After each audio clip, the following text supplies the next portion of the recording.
Wow. Hello, we made Yes, we did. Can you hear me it. okay? I can. Hello, Perfect. hello. Thank you, everyone, for joining us today. So, we are here to talk about creating a personal wellness space as well as breath awareness as and engaging in breath awareness practices to maintain your mental well-being during divorce. So, what we're going to do, I am going to introduce myself as well as my colleague and friend Casey Cromer, and then we're going to delve into the meat of our discussion and then leave the live IG open for any sort of comments or questions. But again, here we are talking about establishing this type of awareness practice, how to create a personal wellness space, and breath awareness practices to maintain your mental well-being during divorce. My name is Aisha McCoy, and I am a family law and wills and trust attorney here in Austin, Texas. I have been practicing in Austin and in the surrounding counties for about 12 years now. A lot of people ask me, so Aisha, what do you do for work? Well, I tell them, yeah, I'm a lawyer, but I'm also a single mom. And I'm also an amateur fighter in American style boxing. So rest be assured, our team has the wherewithal to handle the most high conflict family law cases. But what we really specialize in is ushering families into new expressions of their relationships in a healthy and mindful way. And let me go ahead and introduce my wonderful friend and colleague, Casey Cromer. Please, Casey, tell us a little bit about yourself and what we're going to be discussing today. Yes, thank you so much, Aisha. I'm so excited to be here today. And it's been such an amazing conversation around really how yoga wellness practices can support individuals going through divorce, but and I would say also just family transitions, just changes of life, and it's such a power. It's such so many powerful tools around it. Like what Aisha said before, I am her colleague and friend, and I am a yoga wellness professional and practitioner. So I do this full time for a living. I'm really excited just helping individuals, also helping clients, whether they're in a yoga studio, martial arts studio, retreats, all those specific areas I focus in supporting individuals really find their way. And I've been practicing yoga now since 2013 and teaching yoga publicly and privately since 2015. When thinking about our previous two conversations around yoga wellness practices, really talking about the importance of setting and resetting intentions, which is super important as we move the conversation forward, talking about creating space and breath awareness practices. Setting intentions and resetting intentions is a continual process, I would say, as a part of life work. So what I will say is, from my own experience, even since having these initial kickoff conversations, I've had to work on my own setting and resetting intentions. Since I've been practicing for so long, I've had these moments of where it feels very mechanical, and I'm not really allowing myself that space to just settle in and just really get into the quiet. And what I've mentioned before, which my one of my yoga teachers talks about, is finding that space of non-reaction and that space of silence before you move forward with an action. So, and I was sharing with Aisha before our recorded conversation now, is like I've literally had to change my routines in the morning so that I can get to that juicier space. And that's really giving myself permission to reset intentions of how I create my day.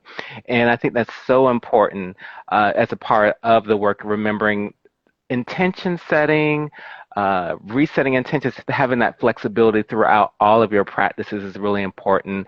And especially going into from intention setting and resetting intentions, we talked about the thought awareness practices, right? And I can tell you, as part of my journey, just being with my partner, living together with someone I really love, having that space of understanding that certain thoughts that causes me to close down emotionally in certain conversations haven't always been helpful. So really using the techniques of what I shared last time, what we practiced together on the recording last time, the conversation at least, of it's just a thought.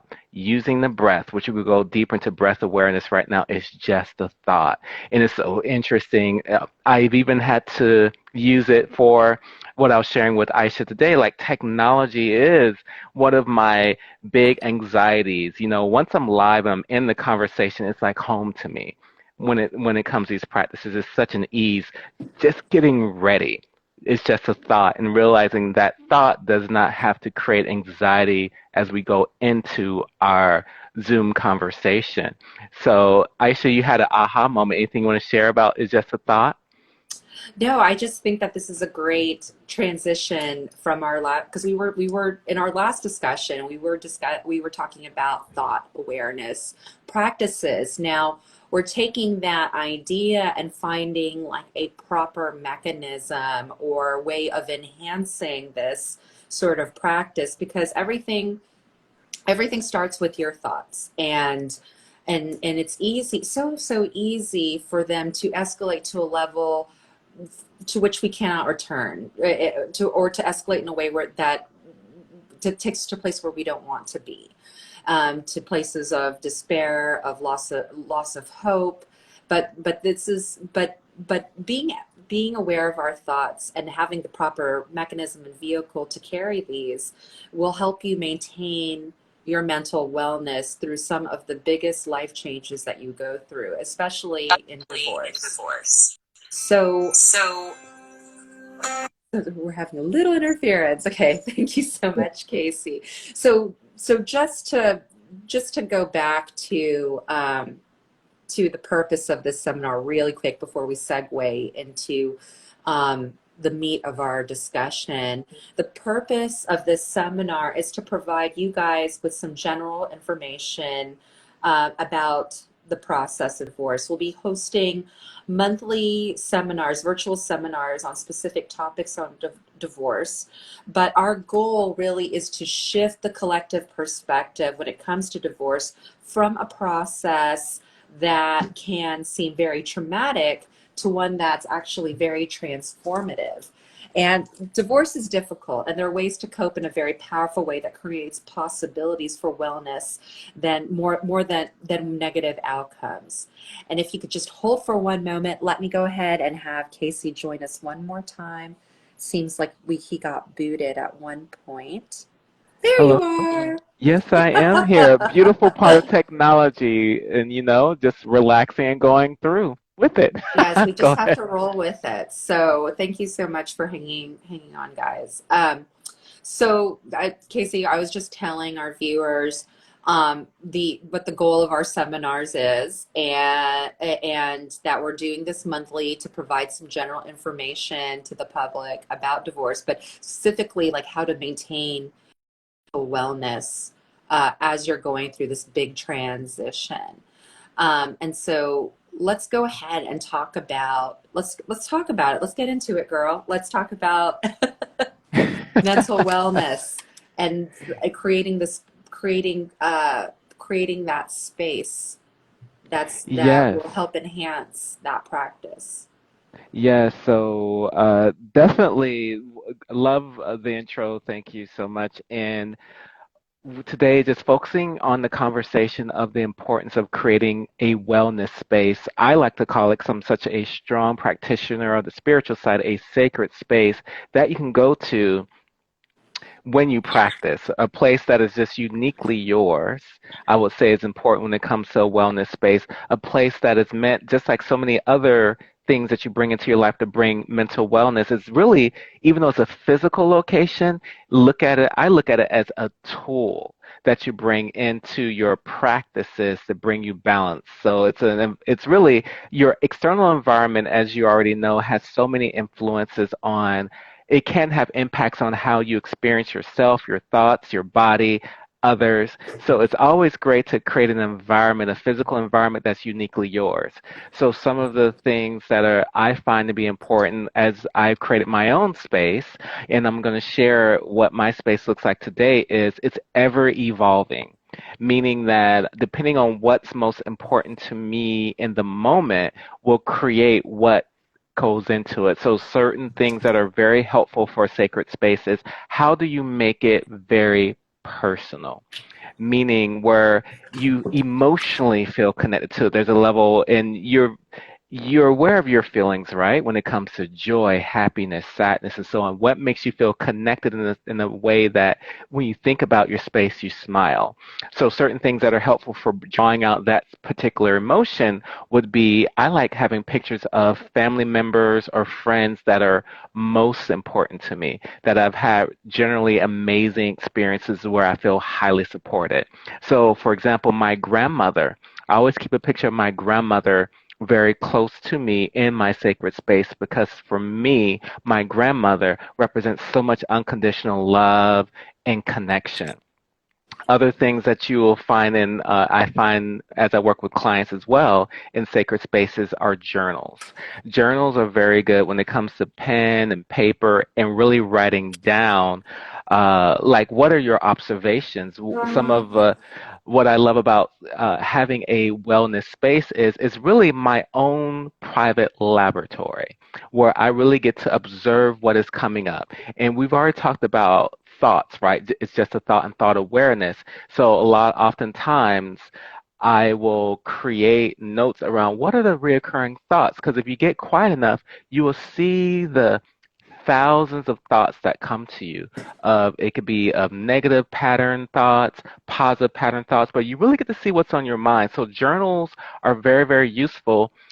So I love my journal that I have here. I even have a little lock for it, like I'm trying to be all protective of my thoughts, but it's very, very sacred, right? So journals are really important. I also love to have, and I'm going to go ahead and just show you my space a bit here, having pillows. Pillows are very, very important for me because I like to be comfortable. So having pillows and blankets are really, really important. And I really allow myself to go with like what do I need in the moment? So for example, I'm very old school here. I have a CD player. Look, and CDs. I CD don't know player. what the young what the young kids are doing anymore, but CD players are really helpful. This is a picture of my grandmother here, like I said before. Aw. Books here, even messages, right? Rainbows and sunshine. Being a gay person, I just love anything with rainbows. Oh, who Good doesn't love vibes. rainbows? Exactly. Good vibes. I'm big into color. Color and bright colors are really important to me. And now this is a space that's very, very sacred for me over here. I'm big into spirituality. So I have a big picture of, I would imagine myself sitting in the sunlight coming through, paintings. I have my own statues and books and pictures of friends that I Hmm. really connect with that are all part of my space, even artwork. So, like I was saying before, allowing yourself to really create whatever it looks like. And my space has evolved so much depending on what specific experiences I'm looking to have. So, for example, right now, my wellness space serves multiple purposes. So you have to think about your intention, right? At least for me, I think about my intention of what it is. So Hmm. my sacred space represents spiritual practices, really getting quiet, fine tuning my techniques for teaching publicly and privately. It also serves a purpose as a staging area. I tend to teach also virtually since the pandemic. So I'll have public classes virtually, which if you go to Yoga Wellness by Casey, little plug here, you'll get to see my link tree that shows when my public classes are coming up. So I have this background because I teach teenagers how to de-stress, meditations, and different things like that. So I like to create backdrops for kids and I start to bring in different things that kids will like books and different things that I can Mhm. showcase and share during my teachings. And it's also a space for me just to write. Writing in general, just to get my creative flow going. So as you can see, with space, sacred space, it can serve multiples. And I always recommend you can choose a space that's a corner that other people go in and out of, like if you live with someone, but and I think it's important to have a space where you can actually shut the door. Right. Why to say it like That that? is so Keep the door important. shut. So what are your thoughts on sacred space and what I've shared Yeah, about what's so so and important? Yeah. I'm putting it in the divorced person's context, right? So, one of the things and this is creating personal space as a single mom is something that's especially difficult to me because for the longest time, I mean, even when I was married, like I didn't feel like I had my own space. I felt like every part of the house belonged to children or husband. Like my ex-husband had like his man cave. My kids had their toys just everywhere. And and to be honest, it's very hard to process things, to have a clear mental space on the day to day when you don't have like a place to facilitate, your own personal observations and thoughts. So I feel like creating your personal space, because we talked about having like an intention or having a purpose, like what emotions do you want to draw out of that space? And you were talking about, it sounded like you were trying to draw out things that evoked joy or comfort or Yes. closeness, right? And I think that people divorcing folks should keep that in mind while they're creating their personal space. And it's really like, and I had touched on this in our last discussion, that it's really about creating your own space is really putting the oxygen mask on yourself because there's truth to, if mama isn't happy, ain't nobody happy. So, so with that said, find a spot like and I had talked to my some of my clients about this when they were going through the thick of it, the thick of the divorce, and trying to manage their thoughts to where it didn't escalate to a place where, to a point of no return, of hopelessness, of depression, grief, anxiety. So in order to control these thoughts, these emotions, you need to create that space. You need to put the oxygen mask on yourself. And so when one of my clients decided to make the the master bathroom in her home her sacred space, so she took her bathtub. She filled it with some beautiful candles, some scented soaps, a nice little bath pillow, and that was her space. She wanted a space that would evoke a sense of calm, peace. So she made it. She turned it into like a tiny little spa for herself, and whenever she needed clarity or peace or just or be a place where she could just be an observer of her own thoughts, she would retreat to her master bathroom, the space that she created for herself. Similarly, I had a dad client who was going through some emotional heartache, and he converted his garage into his own little, like a man cave, so to speak, but not as involved. Like he didn't go so far as to like redo the entire space, like knock out walls or anything crazy like that. But he just put up some picture frames, some old band posters from some of his favorite bands because he's really into music. And made that his own space, his space where he retreated to, his sanctuary, where he could just be alone with his thoughts. And I've noticed that my clients, once they were able to create these spaces for themselves, it allowed them to have the mental clarity to navigate through some of the changes that they were going through. Um, and I touched on how for me it's a very difficult thing, and especially if you had some childhood trauma that inhibits your ability to create your own personal space, that can be another challenge. And go so since I have that more or less that handicap, so to speak, I actually hired someone, another mom who does interior decorating on the side, so she wasn't outrageously expensive, to help me create my own personal space. And just know that you can do so, even if you lack the talent and skill set like I do, you can actually outsource that and find people to help you create the space affordably. So that's my take on creating your personal space. What do you think, Casey? You shared so many beautiful, beautiful things in your about your experience and with your clients. What really stuck with me, you mentioned it as you talked a bit about your childhood and that being, I'm going to use the word a thread. When you think about threads that go into an overall experience of your life, right? A thread of teaching. Yes. And what I love about that, and this is coming from one of my teachers, Majaya, she talks about always keep a thread for yourself as a remembrance of something. And you can use that thread to still create and still take care of yourself. That's the piece that I took from that. So I love that you, when you could not create it yourself, how you brought someone in to help create that space and things come up. And I think for me, like this, it goes back to what I shared before. It's still a tool. The sacred space, even though it's a physical location, it's still a teaching. And like what I like to think of it is just like we're going to go over, we're going to do breath awareness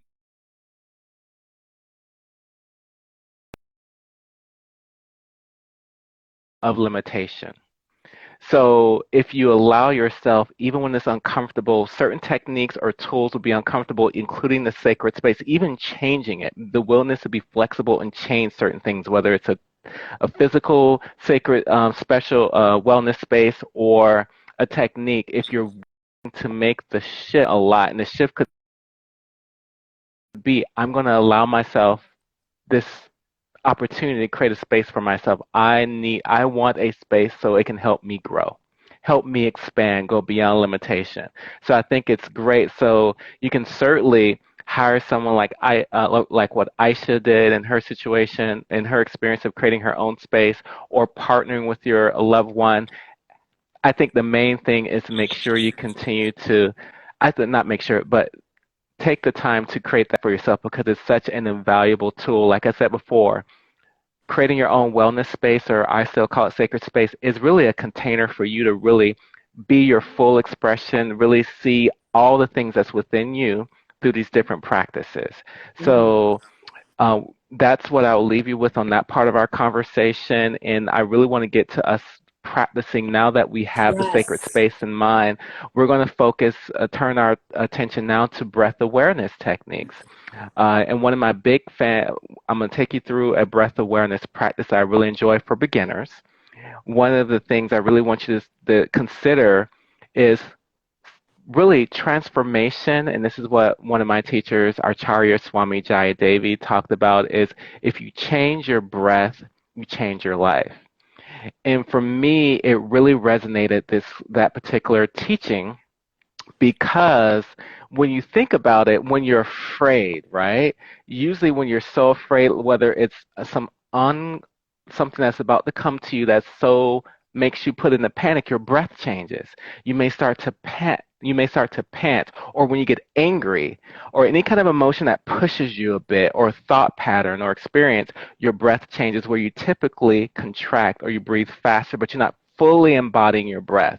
And I Mhm. think if you allow yourself to really create a practice in those most difficult conversations or situations, you can still have that full expansion of the breath and really allow the breath to keep you present in the moment. Because what Mhm. oftentimes happens when you're not fully breathing, not fully embodying the breath, you've allowed the moment to go away, and you're going into a specific cycle of behavior or pattern, right?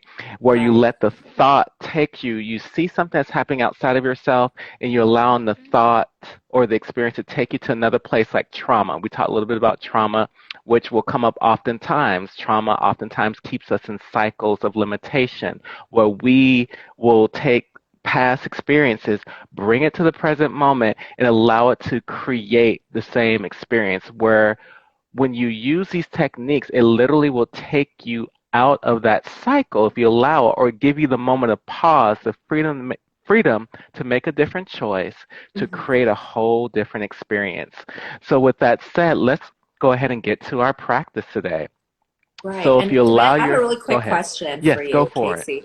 So are you saying that it's important to do these techniques in our sacred spaces that we create for ourselves? Or is this like do you recommend that over doing these techniques like anywhere, like at the office, or what do you think? What are your thoughts on that?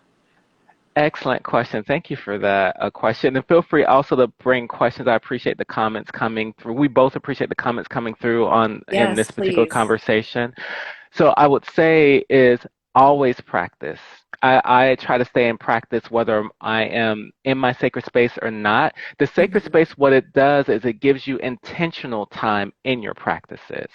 Really, with this intentional time, you go into your wellness space. You do these different practices so that when you are in the moment, whether you're with your children or your partner, and you're going through all these wild family transitions or whatever you're dealing with in life, you can take what you've learned from your wellness space and bring it into the moment. And that's really what I love so much of when I think about you've heard so many definitions about yoga, but in what you really think about is you're bringing full union. It's all about wholeness of your life. You can Hmm. exchange the word yoga for I just want to feel whole.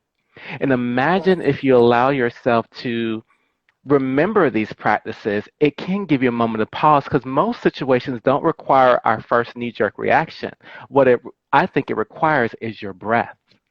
A full Ah, inhale, a full exhale, and take a moment, unless there's something that is going to put your physical body at risk, which most of us were not in a role that will require us to be on the front line like we're in war. Most of the time, it just takes a moment of a breath to take that time to make a powerful and more liberated response, as right. opposed to what we've always have done. It's very interesting. Interesting.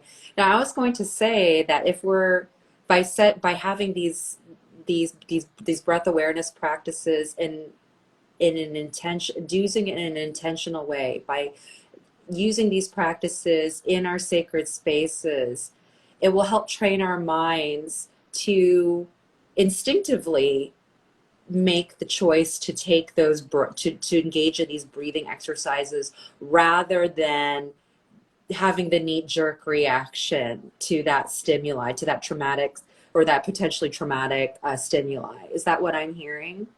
Yes, Hmm. exactly. Okay. And what's beautiful about it is that's why I love to call, and many people who love and connect with yoga, we call it a practice, right? We're practicing. So the great thing is it's rare to find, you're not going to get it right.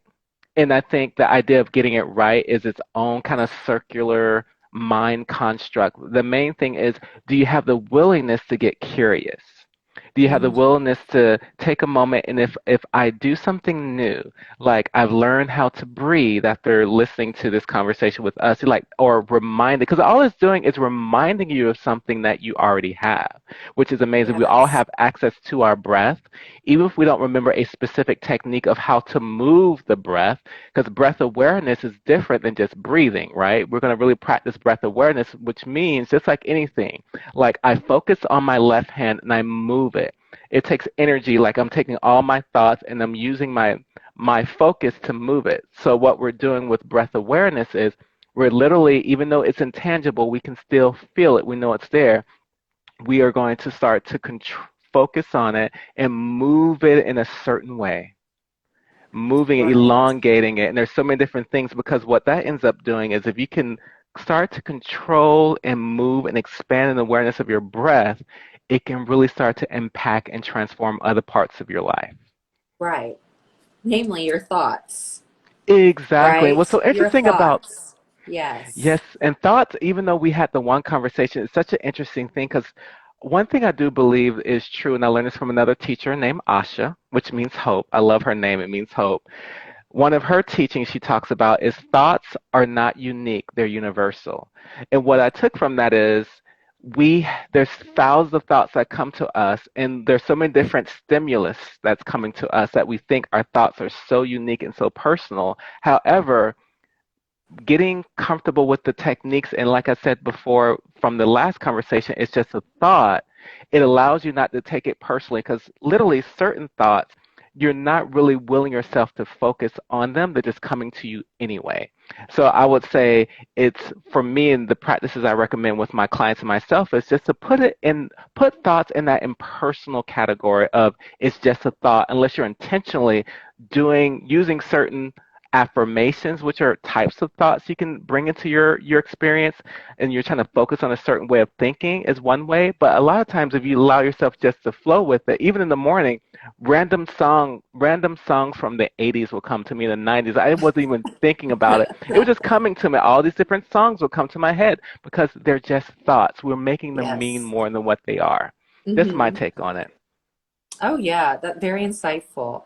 So now that we understand how breath, uh, using our breath can allow us to harness or manage our thoughts, and finding ways of creating a space to have intentional practices that will help us manage our thoughts much more effectively. Show us how to do it. How do we do this? How do we do these what are some breath exercises we can take ourselves through? I'm so glad you asked. So, everyone, if you can, wherever you are, whether you are seated on the floor like myself in a chair, allow yourself to sit up as tall as you can and let your hands Would you just just start relax. here? They can relax on your thighs, where they could be either palms facing up or down. Just relax on your thighs, it doesn't matter. And if you feel comfortable, close your eyes or keep them open, whatever makes sense for you. And just start to just be aware of how the breath is moving in and out of your body. Just breathing normally, not looking to change anything. And as you are breathing in and out, what's coming up for you about the breath? And whatever comes to you, don't make it mean anything. Just stay with that inhale and exhale, letting the breath flow normally and naturally like it always has been. All you're doing now is just creating a level of awareness around the breath.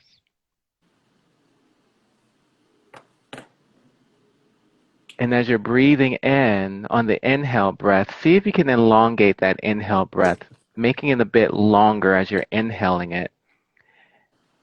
And whenever you're ready, just slowly exhaling out the breath from your body.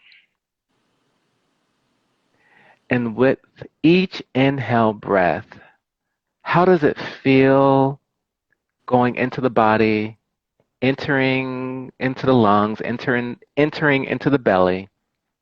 What does that feel like for you as you're bringing this new breath each time into the body? How does it feel? Is it cool? Is it warm? And as you're inhaling and exhaling, what does the length of the breath look like? Can you feel the front part of the breath as it comes into your body? Can you feel where it lands and settles in the body? How does that have your body react to it?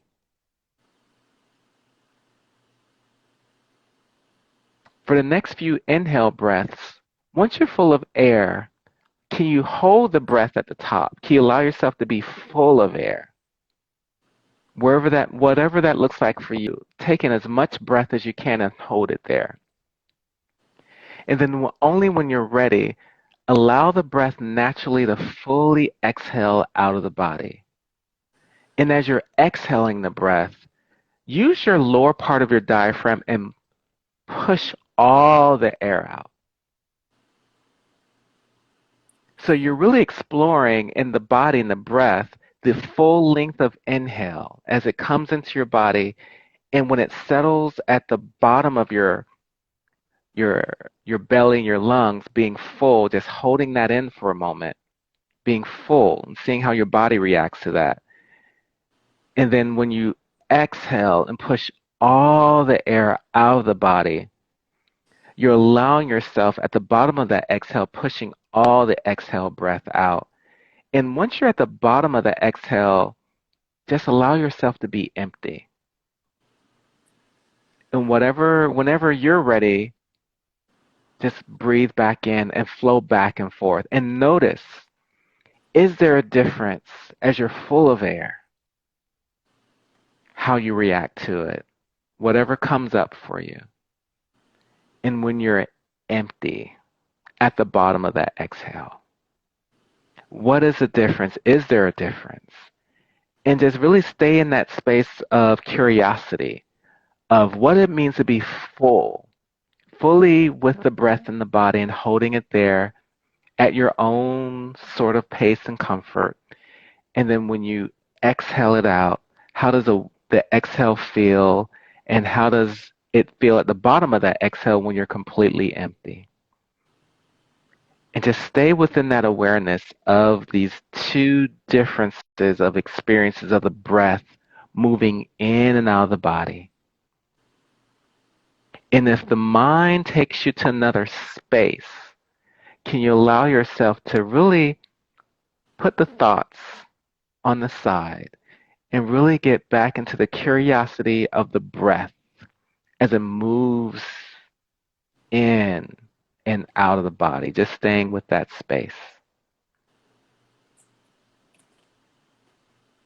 Now taking in 5 of your fullest inhales, just really in this space of curiosity. 5 of your fullest inhales slowly into the body as slow as you can, being full of air at the top. And 5 of your deepest exhale breaths, and really using the bottom of the diaphragm to push all the air out 5 times, staying full at the top and empty at the bottom, just really exploring it.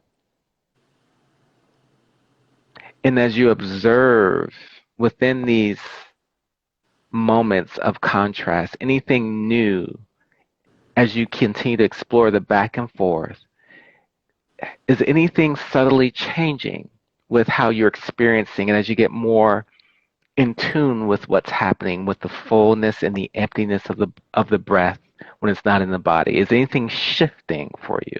Or not shifting? There's no right or wrong, it just is. The main thing is just staying with the breath.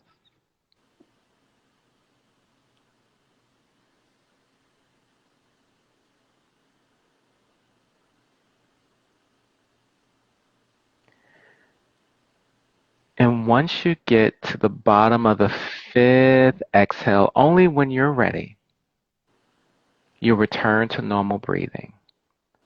But just really allow yourself this space to explore. Wherever you are, everyone has different pace when it comes to the breath.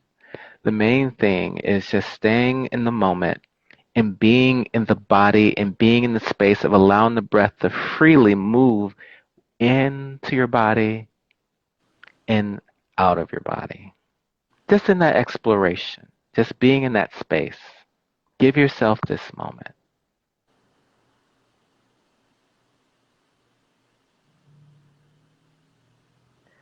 And as your breath returns to normal breathing wherever you are, in through your nose, out through your nose, or whatever is normal or your normal way of being with breath, allow yourself just to be in that space for a moment, just acknowledging and staying with the movement and seeing if the pattern has shifted at all in terms of how you are with your breath. And then slowly bring your palms together at your heart in pranam prayer position and bowing chin to chest acknowledging your practice. Bringing your palms together represents wholeness. Bringing what you push away, you bring it into your present moment. What gives you that moment of joy and expansion, you're bringing it all together in one. There's no difference between the two. And whenever you're ready, allow yourself to open your eyes and come to a comfortable seated position.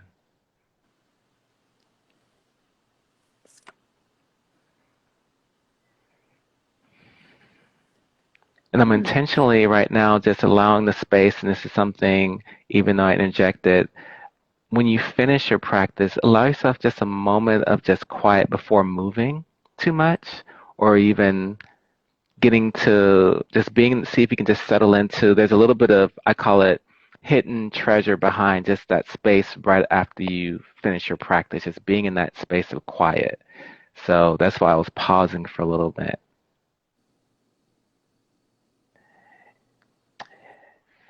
And so yes, so that's what a practice I would definitely encourage that you, if you're open to it, just exploring. That's Hmm. a easy way to get started for breath awareness. And I would say some key tips is just with the big, just the overall overarching component of our conversation today is if you don't have a space, it's easy to get started. I know I showed you my sacred space, which Hmm. I've been practicing for years, but just getting started is important. And Right. making time in the morning and in the evening, 5 minutes in the morning, 5 minutes at night, just to practice. So those are my main tips of breath awareness and wellness space. And I'll hand this over to Aisha to add Yes. anything else. Yeah, I was just going to give like a little bit about my my thoughts on the exercise because this is a practice that is fairly new to me as well, but it's something that really helped me navigate through some of the darkest moments of my life as someone who has gone through divorce. Her I can say that this practice has a way of like not abandoning your thoughts, but putting them aside and instead turning inwards and it helps you focus on being present. So just, just my personal observations from doing the exercises, like it was so as I was going through the very beginning of it, all these thoughts were just swarming out, randomly coming in. Like, oh yeah, you got to pick up the kids from summer camp at 3:30. Oh yeah, you have to do research for this case after this webinar. And but by putting those thoughts aside and being present and focusing on the inhale and the exhale, the way your body reacts to the breath, the way it feels going in, the way it feels going out, feeling your diaphragm push that air out, being completely present for all those bodily mechanical things. It's actually very transformative because it allows you to live inside your body for a moment and not up here, to live inside your heart and in your heart and your lungs, your body, your the blessings that that you're born with, breath. And I found that it more or less functions like an eraser that kind of that wipes everything clean and gives you and then once you come back into the present, once you flutter your eyes open, it's like you have that you have that clarity, the fogginess from your thoughts, the to-do lists, the things that you have to do, those the thoughts about yourself, your the people in your circles, that gets set aside, and now you have the bandwidth to handle the things that are going to come at you in that day because you took a moment to be present in your body. And there's a certain gratitude that flows out of that, don't you think, Casey? There's like this gratitude that flows from this practice, this idea of having of a perception of having the cup half full rather than half empty. So very beautiful teaching. Thank you so much for that. Just to summarize, I just wanted to summarize a little bit about what we've gone through today. We have been in the past series, the past few series that Casey and I have been engaged in, we have been focusing on different techniques that are divorcing folks in the community can use to maintain their mental wellness during divorce, and and in a sense, making this process one that is traditionally seen as very destructive into one that's actually very transformative. And we talked about thought awareness, intention setting, being able to maintain flexibility. Uh, and again, just to recap some really helpful tips to help facilitate this breath awareness, this beautiful breath awareness exercise that Casey has led us through, is to having um, carving out like at least 10 minutes, 15 minutes or more of intentional breath work within your sacred space. And Casey shares some great tips on creating that space, um, finding items in your space, or filling your space with items that evoke a sense of joy or comfort.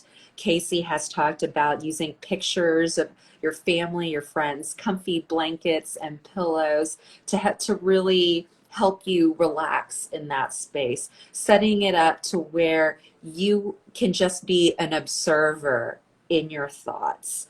And I think that all of this is very helpful. Oh, and I liked the idea of journaling as well, being able to record your thoughts, record your exercises. That can be completely cathartic as well. And just know that, guys, just to stay the course. I know that it can be frustrating to put your self-care first. It can be frustrating to find the time to put the oxygen mask on yourself, but know that these practices are not meant, you're not aiming at perfection here. There's no right or wrong way to go about these exercises. It just is, right? And it's focusing on being present, and just knowing that there's going to be some great energy and some gratitude that flows from this that will eventually transform your life.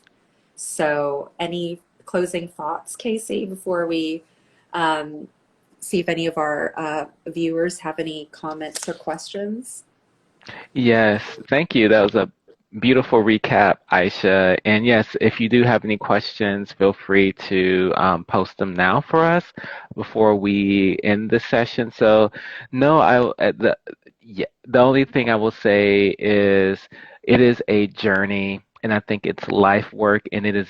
And if you allow yourself to take these different practices, you can go as deep within who you are as you want to. And I promise you, there's an ocean of wealth within each of you. If you allow yourself to get quiet enough, you really can see the beauty, joy, and love that you are.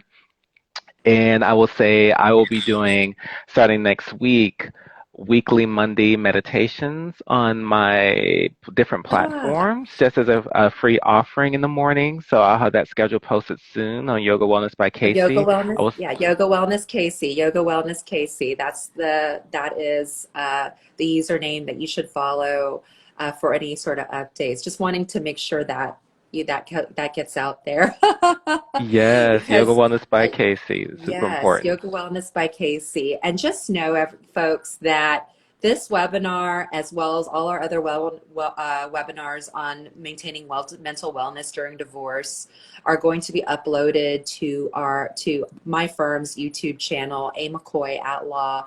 If you go to my bio on Instagram, there's a link tree to those YouTube videos.